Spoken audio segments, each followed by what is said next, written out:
Sign the house over to me right now." Her voice tore through the air like glass shattering against tile. It wasn't a request. It was a demand, sharp and rehearsed. I was 53, sitting at the head of my own dining table, surrounded by friends and family who had gathered for my birthday. My daughter Emily stood across from me, her wine glass trembling just enough to look innocent. Everyone else went silent, forks paused, smiles evaporating. I kept my voice even. "Let me think about it," I said, and that calmness, my refusal to react, became the first crack in her plan.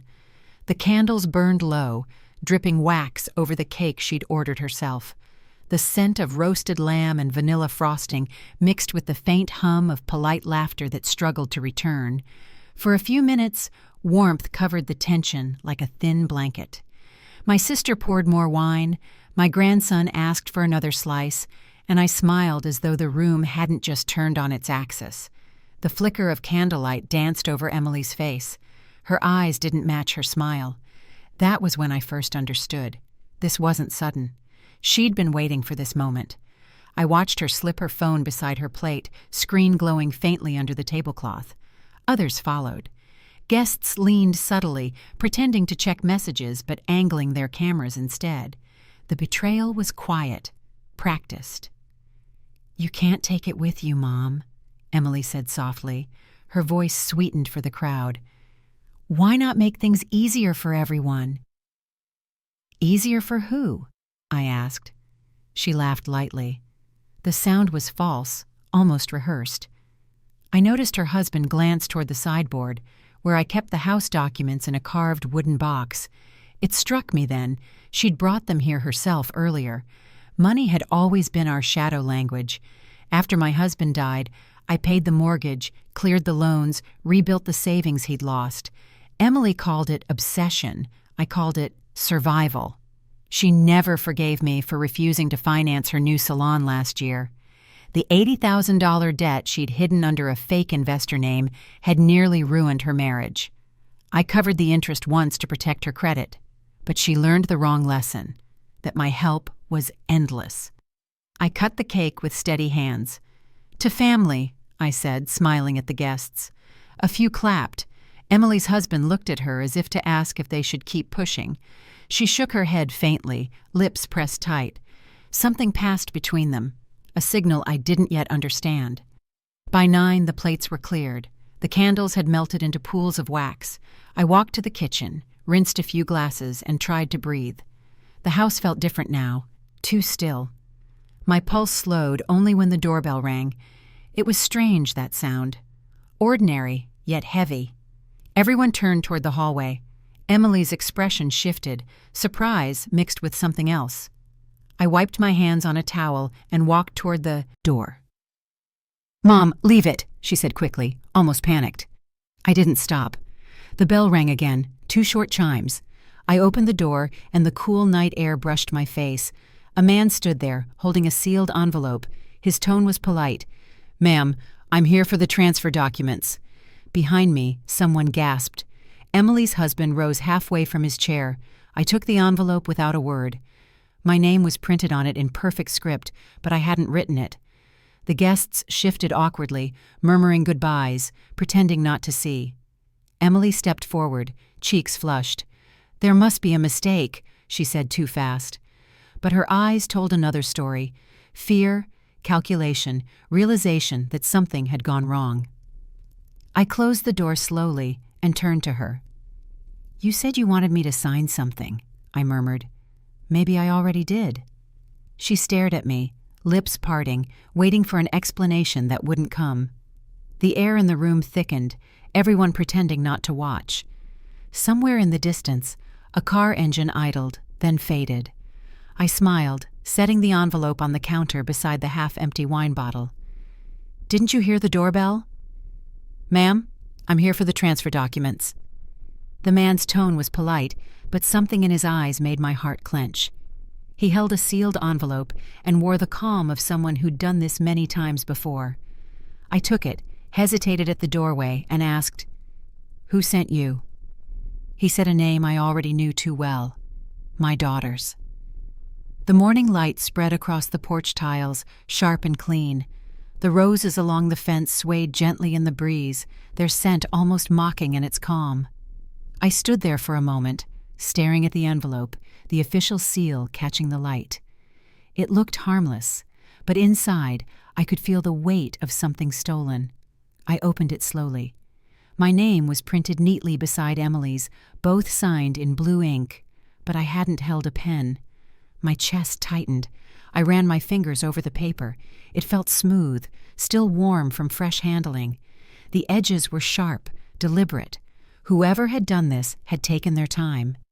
I called her immediately. She answered on the third ring. "Mom, what's wrong?" Her voice was honey-sweet, casual. "There's a document here with my signature," I said. She laughed lightly. "You're imagining things again. Maybe you forgot signing something." "I don't forget legal papers," I replied. "Well, maybe you should write things down," she said, the smile audible in her voice. "At your age, that helps." The line went silent. I heard faint laughter in the background. Her husband, maybe. My stomach twisted. "I'm not imagining this," I whispered. "You sound tired," she said, her tone flattening. "Why don't you rest? We'll talk later." And then she hung up. For a long moment, I stood in the hallway, phone still pressed to my ear. The ticking wall clock filled the silence. It was only 10 a.m., but the house already felt colder than it had last night. I placed the envelope on the kitchen counter and sat at the table where I'd once balanced checkbooks and grocery lists. Years ago, I'd fought my way out of debt after my husband's illness. Every dollar saved, every small sacrifice, each piece of this home was earned. I had paid off the mortgage in 12 years. Emily knew that better than anyone. She'd watched me struggle, and maybe that was what she resented most, that I'd done it without her help. By noon, the polite man was gone, but the echo of his knock stayed. I checked the front door twice, then locked every window. My reflection in the glass looked older, harder. I realized she hadn't been asking for the house out of need. She was demanding it out of entitlement. And now, she'd found a way to make it legal. That evening, I tried to eat, but the roast chicken on my plate turned dry in my mouth. I called the notary's office listed on the document. The secretary said they couldn't discuss details without verification, but I heard hesitation in her tone when she repeated Emily's name.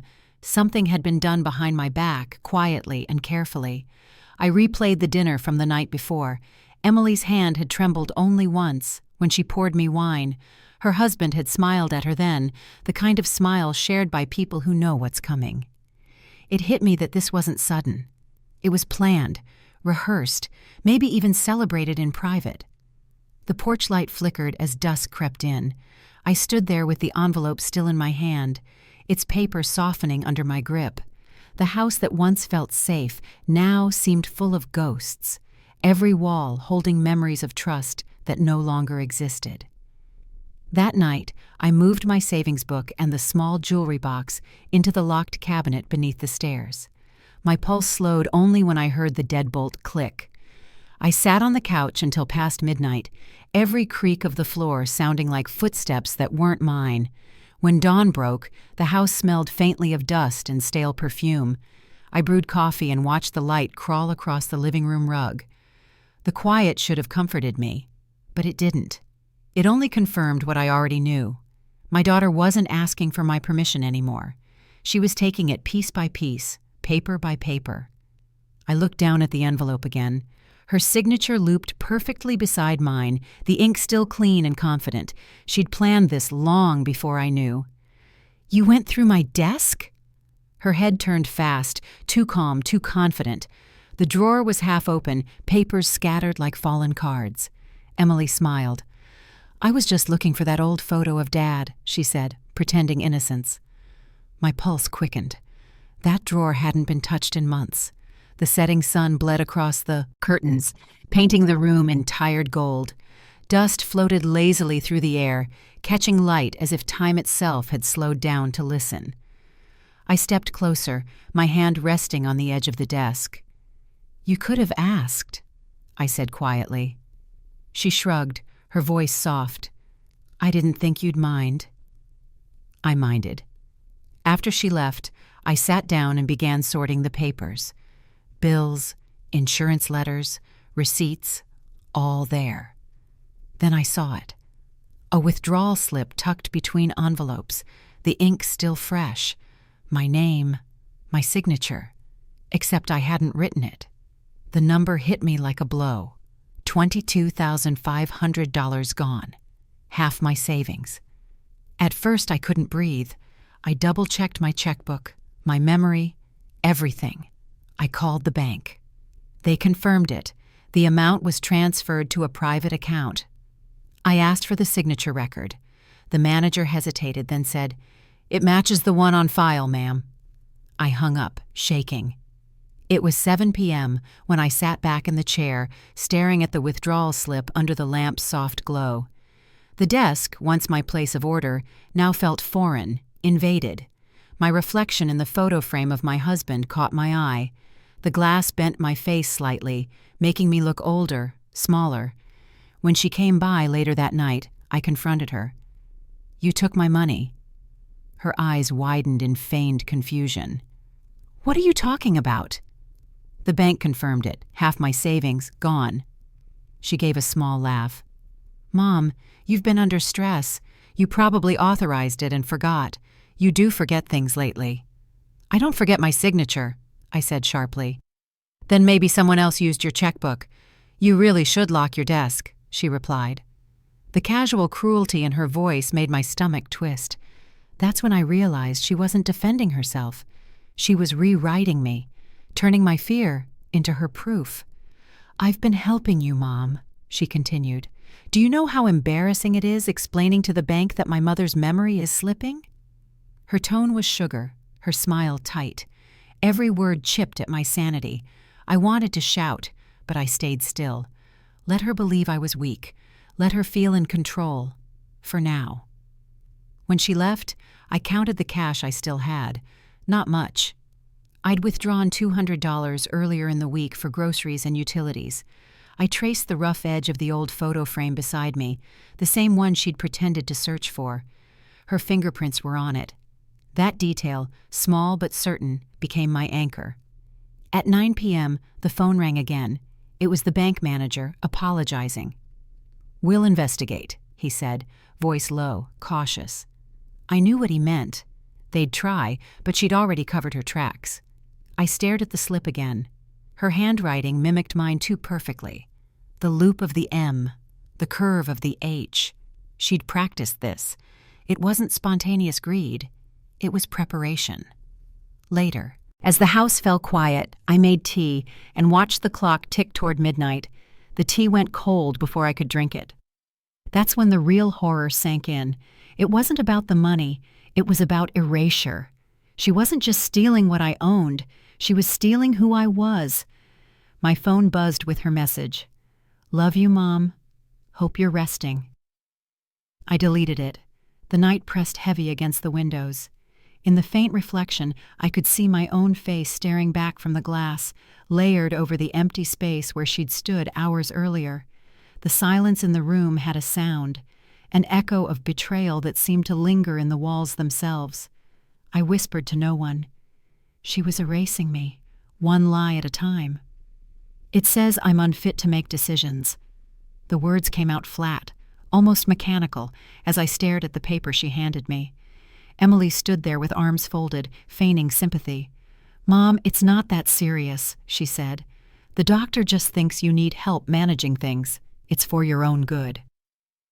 I took the paper from her and felt the faint chemical tang of sanitizer from the clinic. The smell clung to my hands, sharp and cold. "Who gave you this?" I asked. "It was sent directly to me," she replied smoothly. "I'm your next of kin. The clinic thought I should know."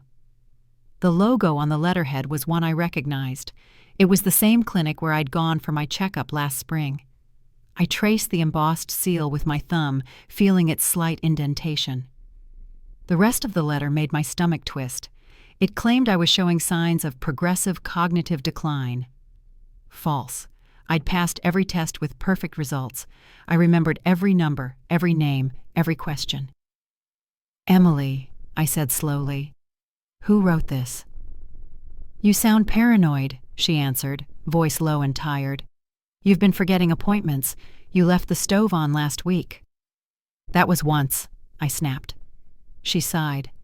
"You don't even remember." I folded the paper in half, holding it tight. "I'll talk to the doctor myself." Her eyes narrowed. "Mom, don't make a scene. You'll only make it worse." "Worse for who?" I asked. She didn't answer. After she left, I sat on the couch, staring at the folded letter. My heartbeat thudded in my ears. The smell of disinfectant lingered. It made the air feel sterile, unnatural. I called the clinic.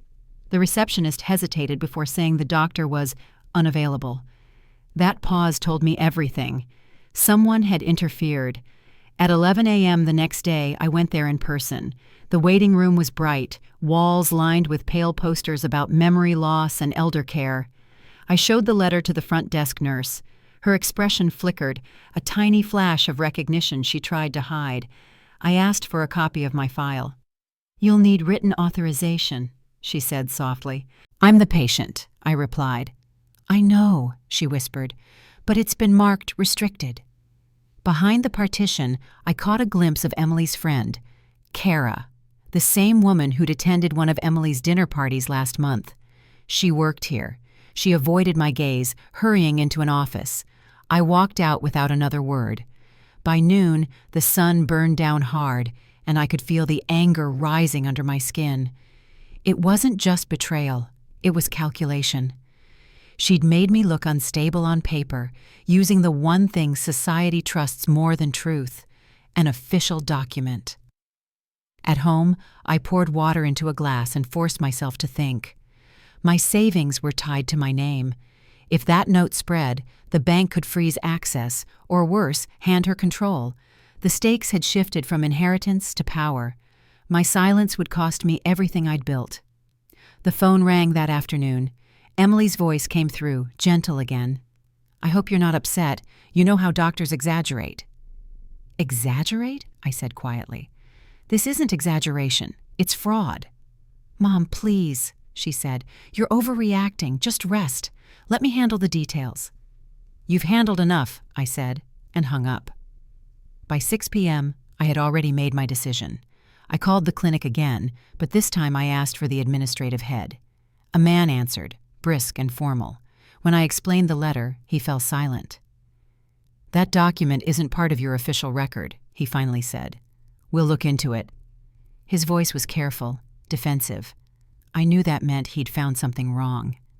I sat there holding the phone, the edges of the letter digging into my palm. The paper smelled faintly of alcohol wipes and betrayal. I thought about how Emily had looked so confident when she handed it to me, certain I'd crumble under the weight of those printed lies.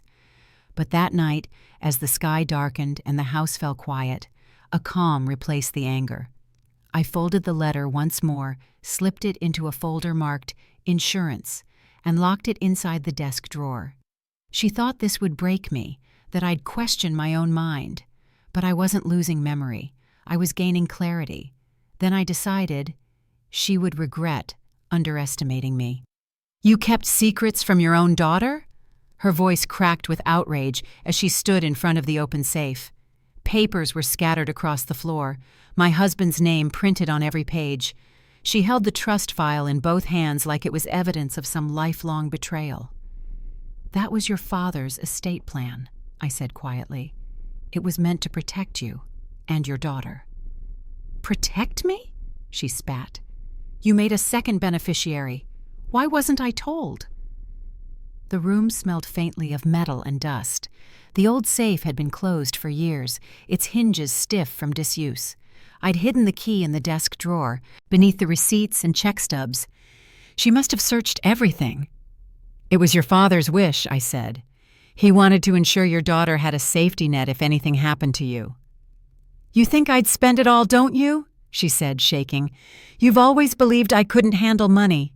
I took a step closer. "You emptied half my savings last week, Emily. You forged my signature." Her jaw tightened. I was fixing your mistakes." The argument turned sharp, words flying like shards. "You lied to me. You broke into my safe. You made me look like a thief. You acted like one." She stood there breathing hard, eyes full of something darker than anger, something hungry. "You think this house is your victory," she said coldly. "But it's my inheritance. I deserve it." "It's not about what you deserve," I said. "It's about what you've done." She pointed at the file on the floor. "You think this protects me? No. It exposes you. You've been hiding things for years." "That's enough," I said. "You need to leave." Her voice dropped low. "You can't throw me out of my father's house." "It's mine now," I said. The moment the words left my mouth, the silence between us deepened. She froze, eyes narrowing with recognition. It wasn't grief I saw. It was calculation.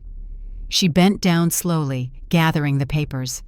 "If you want a war, you'll get one," she whispered. Then she walked out, slamming the door behind her. When she was gone, I leaned against the desk, my body trembling. The metal of the safe was cold against my fingertips. The old pearl bracelet resting beside it caught the light, a wedding gift from my husband.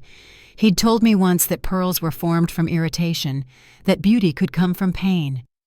I wondered if he'd ever imagined this kind of pain. I gathered the scattered papers, carefully putting them back in the safe. My hands shook as I locked it again. The faint scrape of metal sliding into place echoed through the room. At 8 p.m., I sat by the window with a cup of tea, watching the sky turn dark. The streetlights blinked on one by one, steady and indifferent.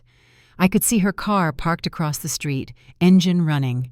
She stayed there for several minutes before driving away. The next morning, I found a note under my door. "You can't hide from me," it read. "I know where everything is." I tore it up, but the words stayed. She'd crossed every line, and now she wanted to break me. The anger that followed was sharper than fear.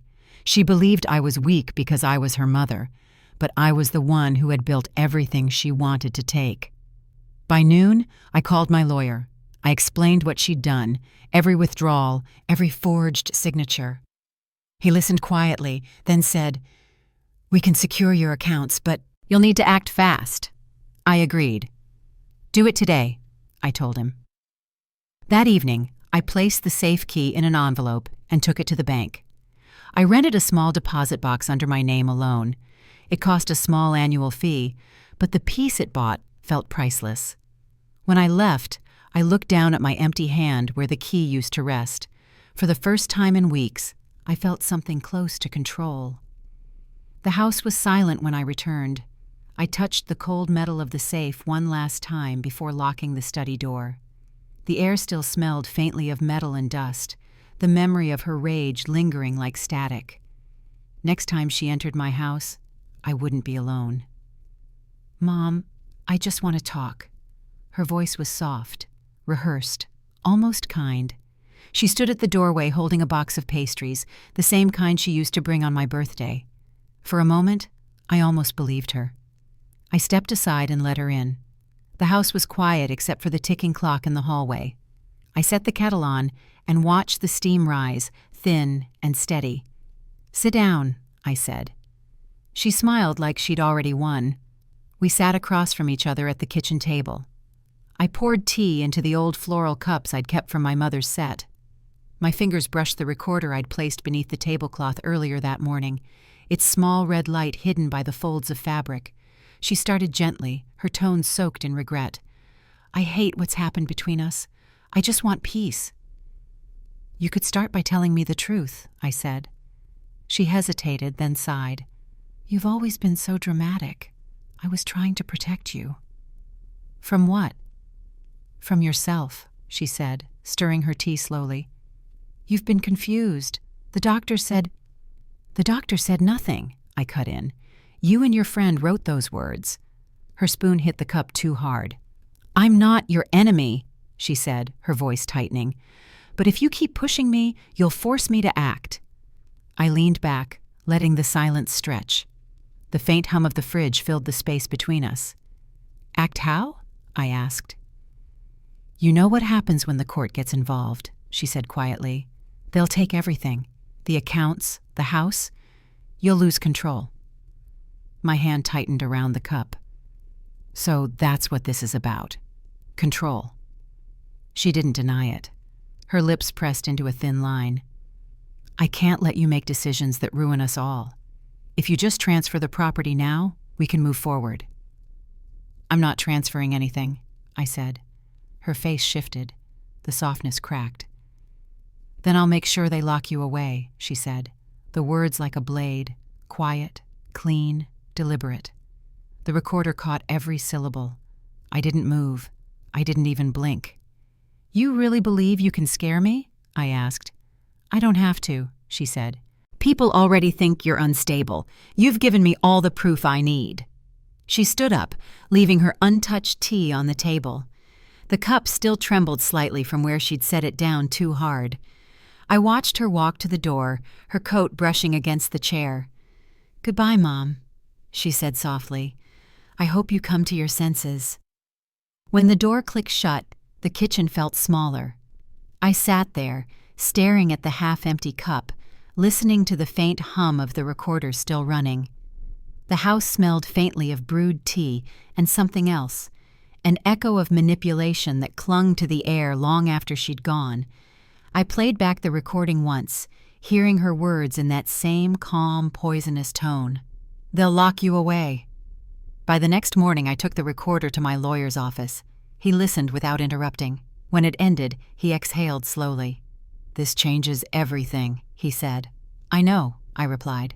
He promised to make a copy and store it securely. "Keep your doors locked," he said as I left. That night, I replayed her visit in my mind. The pastries on the counter, the untouched tea, her perfect apology that dissolved into threat.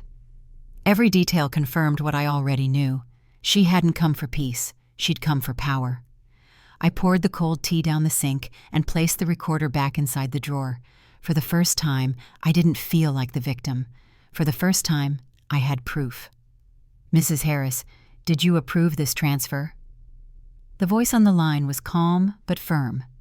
I looked at the clock, 3 p.m., and felt my pulse skip. "What transfer?" I asked. "There's a pending wire for $42,000, he said. "It's scheduled to go to an account under the name Emily Harris." For a moment, the air around me went still. My hand trembled as I reached for the phone's cord, gripping it tighter. "No," I said finally. "Cancel it. Immediately." He hesitated. "You didn't authorize it?" "Absolutely not," I said. I could almost hear the quiet typing on his end, the sound of a system being checked, flagged, frozen. "Understood," he said. "The transfer's been blocked. We'll need you to come in to verify the recent activity on your accounts." When the call ended, I sat there in silence, staring at the phone. The numbers echoed in my mind. $42,000. She was accelerating. She wasn't just trying to manipulate me anymore. She was taking everything while pretending to care. I opened my old bank ledger, the one I kept out of habit more than necessity. The entries were neat, precise, years of order. Now they were shadowed by her name. At 3:20, I called the branch manager back. He confirmed that the request had been made from my online profile using my own credentials.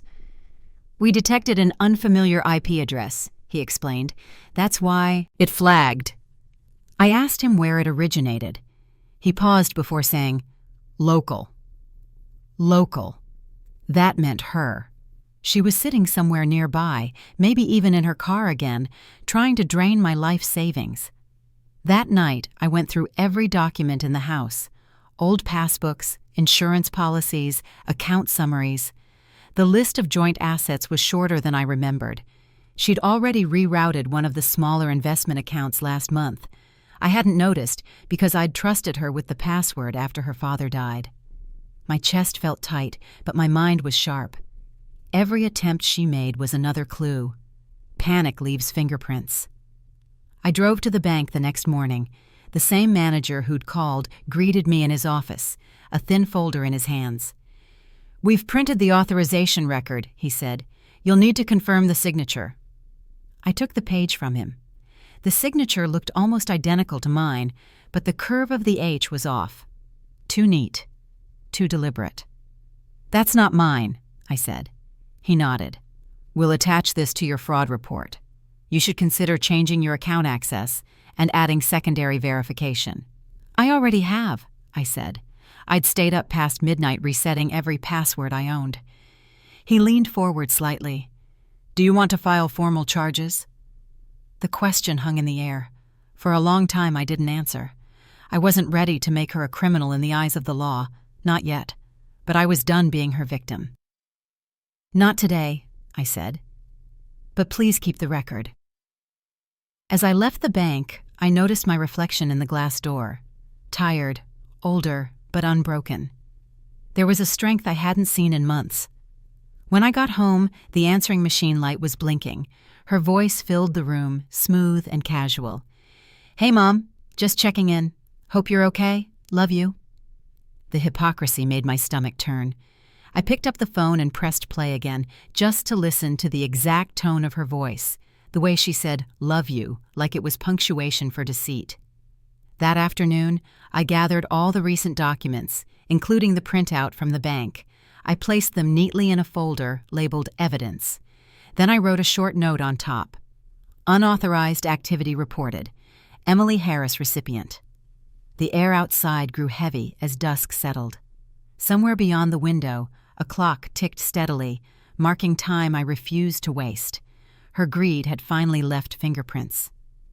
"I saw her leaving your place with papers." Claire's voice stopped me halfway down the driveway. The air was cooling after sunset, the sky turning that faint blue that hides more than it shows. I turned slowly, gripping the railing. "What kind of papers?" I asked. She looked uneasy, her hands twisting together. "Manila folders, thick ones. She stuffed them in her bag before driving off. I didn't want to interfere, but it didn't look right." A shiver ran down my arms. "When was this?" "Yesterday afternoon, around 4. That was the exact hour I'd been on the phone with the bank's fraud department. Emily must have slipped in while I was distracted. "Thank you for telling me," I said, steady but low. Claire nodded, then hesitated. "You should probably check your files, dear."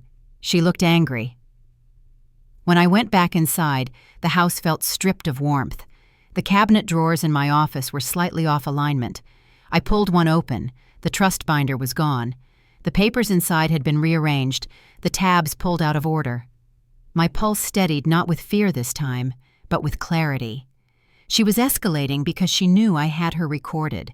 The audio, the fake signature, the wire attempt, all of it formed a chain. And now there was a witness. I called my lawyer that evening, just before 7 p.m. "I have something new," I told him. "A neighbor saw her leaving with documents."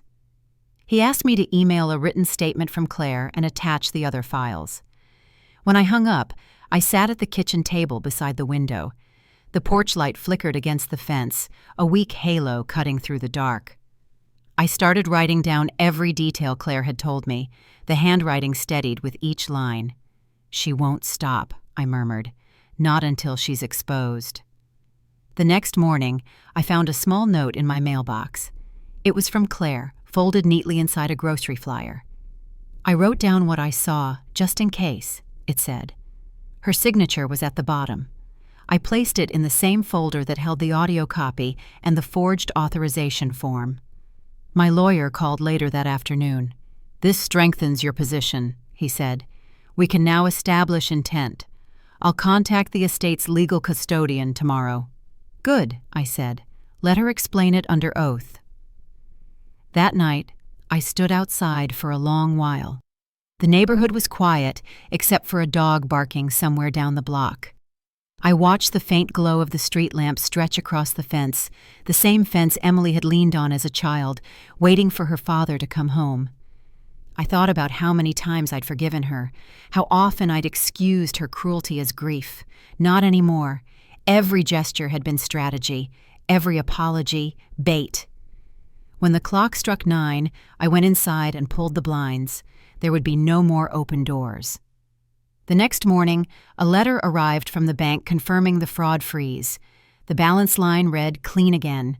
Relief didn't feel like peace. It felt like armor being tightened. Claire came by around noon. She handed me a cup of coffee and asked softly, "Do you think she'll stop now?" I shook my head. No, she's cornered. And people like her don't retreat. They lash out. She frowned. "Then what will you do?" "Prepare," I said, "and document everything." After she left, I sat with my phone on the table, scrolling through my call log. There it was, the transfer attempt, the call from the bank, and now Claire's statement. Every step pointed to one truth.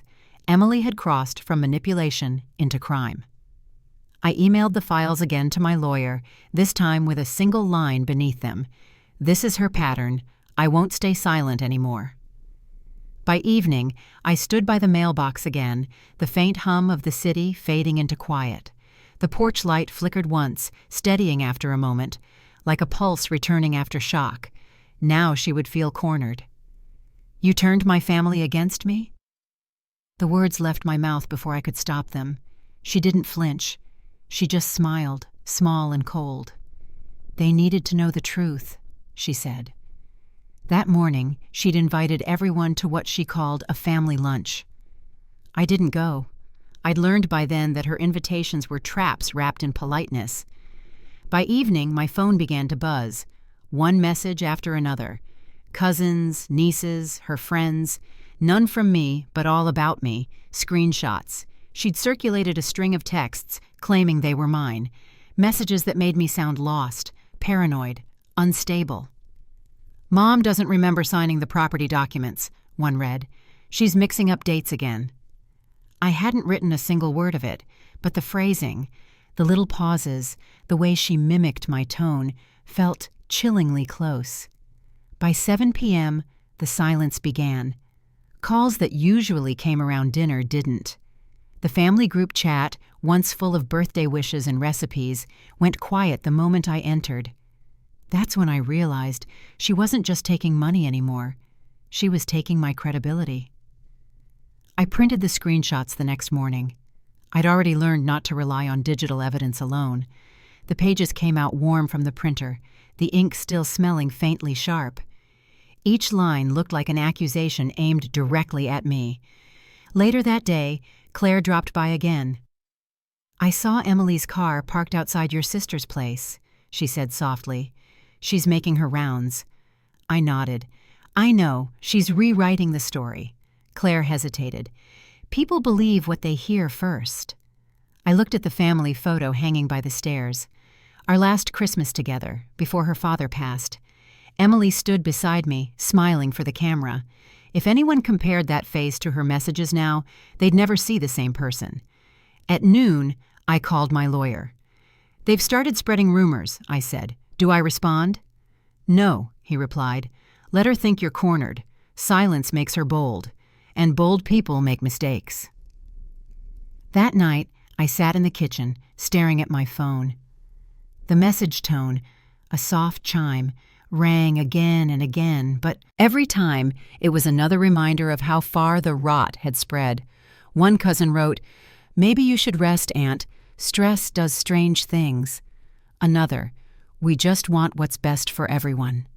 Everyone meant her. I didn't reply. Instead, I began keeping a list. Who forwarded what, at what hour, and to whom. It wasn't just paranoia. It was proof.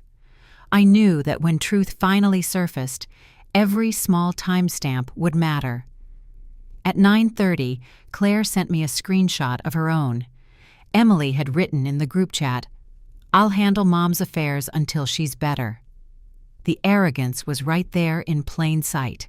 I printed that one too. The next morning, I walked to the dining room and looked again at the family photo. Dust had gathered at the edges of the frame. "You think you're safe behind their sympathy," I whispered, "but sympathy turns fast when they see the receipts." My lawyer called in the afternoon. "I've reviewed the texts," he said. "They're not consistent with your usual language patterns. If it comes to court, a digital forensic specialist can confirm that." "Good," I said, "because I'm done defending myself in whispers." I could feel the change inside me. quiet, steady, deliberate. They thought isolation would break me. It only stripped away the noise. By evening, I boxed the printed pages and labeled them fabrications, group texts. Then I slid the box into the cabinet under the old family albums, proof sitting beside memory. As I turned off the light, I caught my reflection in the glass. Tired, yes, but not defeated. I'd learned something vital in these last few weeks. When they stop listening, you stop explaining. You document. You wait. The family might see her as a savior now, but truth has patience. And I had evidence stacked in silence, waiting for its moment. But the walls she built were about to collapse. "You'll need to appear in court, ma'am." The courier stood at my gate, envelope in hand, polite but detached. I took it and felt the weight immediately. Thicker than a simple notice, heavier than it should have been. The paper crackled when I tore it open. My name appeared across the top, followed by words that made my throat tighten. Petition for guardianship. Emily had filed to have me declared incompetent. She wasn't satisfied with money or sympathy anymore. Now she wanted control. Legal, permanent, final. I called my lawyer as soon as the courier left. "She's moving fast," I said. "I figured she would," he replied. "But this time, she's made it public. That changes everything." I set the papers on the dining table and ran my hand across them. The texture was rough, slightly raised where the ink thickened around her signature.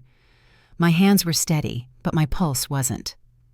At 4 p.m., I sat across from my lawyer in his office. He scanned the pages, then let out a quiet whistle. "She's claiming you mismanaged your assets," he said. "She's even listed a psychiatric evaluation request." I laughed once. Sharp, humorless. "So now I'm crazy?" He smiled slightly. "Not to anyone who's seen what you've gathered. Let's show them your proof." We spread out the evidence across his desk, the forged transfer slip, the neighbor's written statement, the audio recording transcript, the screenshots from the family chat. Proof layered over motive. He tapped one of the pages. "This petition references the same account number from the attempted wire. That's a mistake on her part. It ties everything together." "Can we win?" I asked. He leaned back, folding his hands. "We won't just win. We'll expose her." When I drove home that evening, the courthouse date circled in red in my mind. 2 weeks from now. The sky hung low, gray with late summer haze. The mailbox still held the faint echo of the courier's knock. I ran my fingers along the edge, the same motion I used when calming myself as a child. Inside, I laid the summons on the kitchen counter beside the family photo. For years, I'd avoided public confrontation. I'd swallowed my pride, bit my tongue, and let her speak first. But not this time. At 7 p.m., Claire called. "I heard," she said softly. "She's actually taking it to court?" "Yes," I said, "and she thinks I'll hide in shame." "Will you?" "No, I'll testify."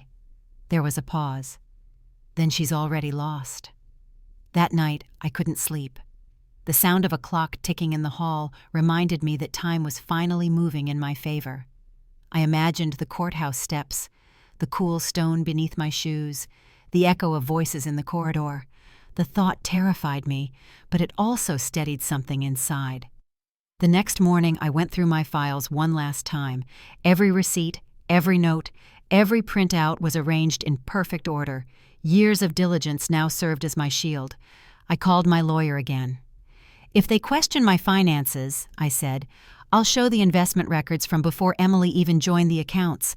I've got the originals." "That's good," he said. "Judges like numbers that tell stories." "Then I'll give them mine." When we met at the courthouse to pre-file, the marble steps glared in the noon light. People passed by, carrying folders, clutching hope, or hiding fear. I belonged among them now, not as a victim, but as someone reclaiming her name. Standing at the base of the stairs, I ran my thumb over the embossed seal on the summons. The raised edge caught the sunlight.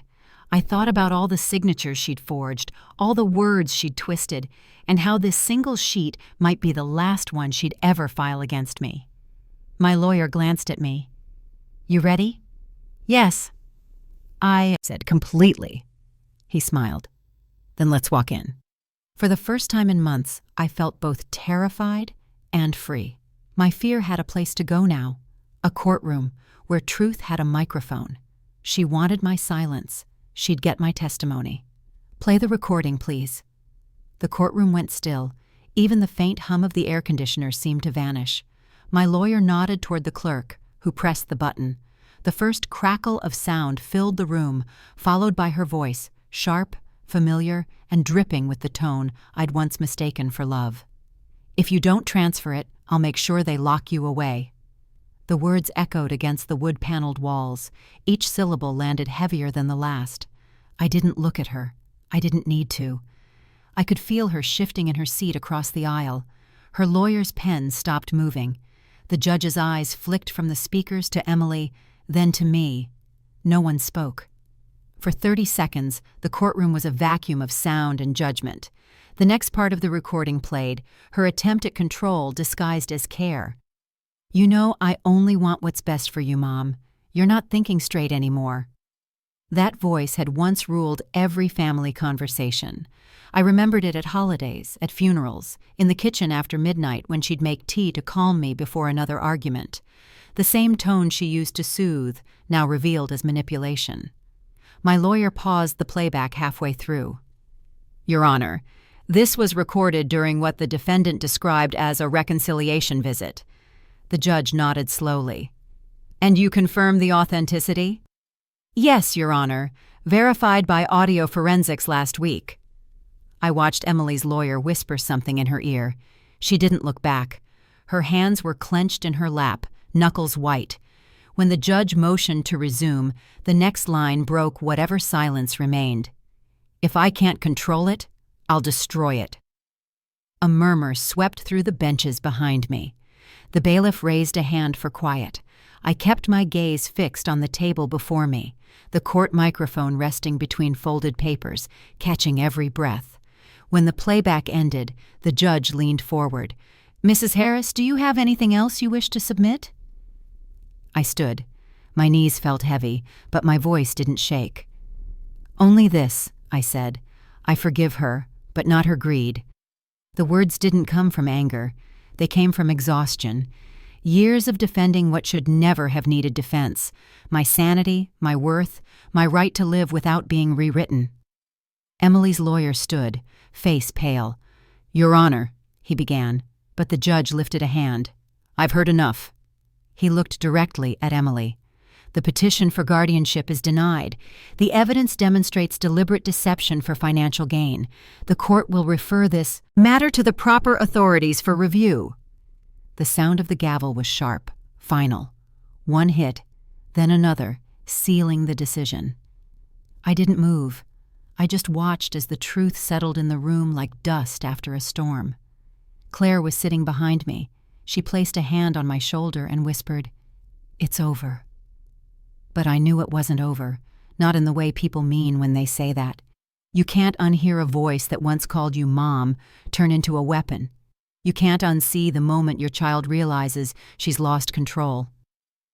As I gathered my papers, Emily's eyes met mine for a brief second. There was no apology there, just shock. The hollow kind that comes when a lie finally hits a wall. I stepped out of the courtroom into the midday glare. The courthouse steps felt steeper than I remembered. Reporters murmured somewhere near the curb, their cameras low, waiting for reaction. I didn't give them one. All I wanted was quiet. My lawyer caught up beside me. You handled yourself perfectly, he said. No, I said. I handled her. He gave a faint smile. Same thing today. We walked toward the car in silence. The sound of the city returned. Horns, shoes on pavement, life resuming after judgment. When I reached the door, I turned once more toward the courthouse. Inside, she was still sitting in that same chair, staring at the floor, realizing the performance was over. Her eyes dropped before the gavel fell. She took her things and left. I stood in the doorway, staring at the half-open closet. Empty hangers swayed slightly, as if they were still adjusting to her absence. The silence didn't feel hostile anymore. It felt earned. The suitcase that had once sat by the dresser was gone. Her perfume had faded from the hallway. For the first time in months, I could breathe without expecting confrontation. I walked to the bedroom window. Morning light spilled through, pale and steady, touching the dust that had gathered on the sill. The curtain lifted with the breeze. The air was cool, almost gentle. Downstairs, the kitchen looked smaller without her clutter. No receipts, no envelopes marked urgent, no half-written notes left like traps. I opened a cabinet and found an old mug she'd missed. A chip ran down its rim, but I kept it anyway. It reminded me that broken things don't always need to be thrown away. At 8 a.m., Claire stopped by to check on me. She looked around and said quietly, "It's strange how quiet it is." "It's the kind of quiet I can live with," I said. She smiled. "The papers will go through next week. After that, everything's officially yours again." I nodded. "The house too?" "Yes. She withdrew her name yesterday." That small sentence hit harder than any argument we'd ever had. I poured coffee into 2 cups and realized I could finally drink from my own favorite one again. We sat at the table in silence for a few minutes. Then Claire said, "You did it.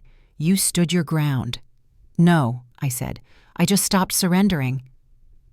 When she left, I walked through each room slowly. The walls felt taller, the light softer. The empty wardrobe upstairs had become a kind of evidence, proof that justice doesn't always arrive with noise. Sometimes it walks out the door quietly and leaves space behind. I found the old birthday candle she once put on my cake when we still pretended to be a family. It had melted unevenly, one side shorter than the other. I placed it on the counter beside the window and smiled. There was no victory speech, no applause, just stillness, warm and believable. I went outside to water the plants, realizing I hadn't done that in weeks. The air smelled faintly of rain from last night. The garden looked unbothered by everything that had happened inside these walls. Life, it seemed, kept growing where it could. Inside, I folded the last stray towel from the laundry basket and placed it neatly in the closet. The sound of the door closing was small, but final. Sometimes justice doesn't roar, it exhales. The house finally felt like mine again. "I never wanted your house. I wanted your life." That was the first line of her letter. The handwriting was hers, sharp at the edges, looping in the middle. I ran my fingers over the ink. It had pressed hard enough to leave impressions on the back of the page. The envelope had arrived on a quiet Tuesday morning, a week after the hearing. Claire had brought it in with the rest of the mail, setting it on the kitchen table beside the newspaper. "No return address," she'd said, frowning. I'd recognized the slant of her pen before I even tore the seal. There were 3 pages. The first began with confession, the second with justification, the third with something close to remorse. She wrote, "I was never after your property. I was after what it represented, control. You kept standing up, even when everything around you fell. I couldn't understand how you did it." Her honesty felt heavier than her lies ever had. By the time I reached the second page, my coffee had gone cold. I could almost hear her voice as I read. She explained how the jealousy had started years ago, when I paid off the last loan after the divorce, when I managed to rebuild the business on my own, when she realized she couldn't live without comparison. She wrote, "I couldn't stand watching you win quietly. I needed to prove you weak so I could feel strong again." I didn't know whether to cry or to laugh. I'd spent months defending myself in silence while she carried a war inside her I hadn't even known existed. I set the letter down and stared at the candle sitting on the counter. It had burned halfway through last night during dinner. The wax hardened unevenly. The flicker had gone out hours ago, but the wick still leaned, caught mid-fall. That was what her words felt like, unfinished heat, frozen in place. By noon, I'd read the letter 3 times. The third time, I noticed a small note scrawled at the bottom corner. "You can keep the house. I never could make it feel like home." Claire came by again later. "Did you read it?" she asked gently.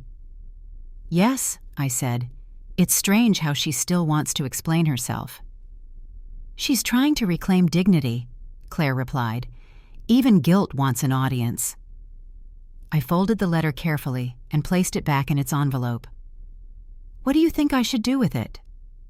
"Keep it," she said. "Proof doesn't always have to convict. Sometimes it just reminds you that you were right to survive." Her words lingered after she left. I walked upstairs and placed the letter in the drawer beside the candle and the old pen I'd once used to sign the property documents, the same pen she'd tried to forge my signature with. It felt fitting somehow that both truth and fraud now rested inches apart. As the afternoon light shifted across the room, I realized something simple. Her envy had never been about wealth or possession. It had been about endurance. She saw in me the version of herself she could never become. I whispered to the empty room, "I forgive you, but I won't forget what envy costs." Later that evening, I lit the candle again. The flame rose slow, steady, unwavering. I watched the wax soften and flow, then took the letter out one last time. I didn't burn it. I folded it tighter, sealed it with a small piece of tape, and slipped it into the wooden box that held family photos and small keepsakes, tokens of the past that no longer hurt to touch. When night fell, I walked through the quiet house and felt no trace of fear. Every wall that once held her voice now echoed peace. I sat by the window and thought about her words, about wanting my life instead of her own. It made sense now. Some people chase what they can't rebuild, and when they fail, they try to tear it down instead. But forgiveness isn't weakness. It's reclaiming space where destruction once lived. The candle's flame flickered once, then steadied again. I leaned back, breathed, and let it glow. Some houses hold more than walls. They hold history. "Didn't you hear the doorbell?" It was the same sound that once began my downfall. But this time, it didn't shake me. It carried no threat, no hidden message, just an ordinary ring breaking a quiet afternoon. Claire's voice called from the kitchen, amused. "I think that's for you." I wiped my hands on a towel and walked to the door. The air smelled faintly of something sweet, sugar and frosting. Outside, sunlight stretched across the porch in calm streaks. I opened the door to find two neighborhood volunteers, both smiling, holding an envelope and a small cake box. "This is for you," one said. "We're hosting a charity dinner next Friday. We'd love for you to come." For a second, I just stood there, holding the card, listening to the faint echo of their laughter fading down the street. That same threshold had once been a stage for betrayal. Now it felt like an entrance to something lighter. I placed the invitation on the table and looked around the room. The candle from the night before still sat near the window, burned down to half. Its wax had spilled into soft curves on the glass plate beneath. I didn't clean it up. I liked the imperfection. It reminded me that peace doesn't need symmetry. The doorbell rang again. Claire appeared, apron dusted with flour. "You're popular today," she said. "I think I'm just finally being seen for the right reasons." She grinned. "You deserve it. You've rebuilt everything they tried to take." "Not everything," I said. "Just what mattered." I sat with the envelope for a moment before opening it. Inside was a simple card with printed letters, an invitation from the community council. It mentioned a fundraiser to support families recovering from financial loss. I traced the words with my thumb and smiled. Claire poured tea and slid a slice of the cake toward me. "You know," she said softly, "a year ago you would have flinched at that doorbell." "I did," I admitted. "Every ring felt like bad news waiting to walk in." "And now?" "Now it feels like life again." We both laughed quietly, the kind of laughter that doesn't need to prove joy. It just happens when the weight finally lifts. As the evening light faded, I found myself watching the flicker of the candle's last inch. There was something symbolic about it, endings that still glow before they disappear. I thought about everything that had led here, the lies, the hearings, the silence that used to fill these walls. It all seemed distant now, softened by time and understanding. I still remembered her letter.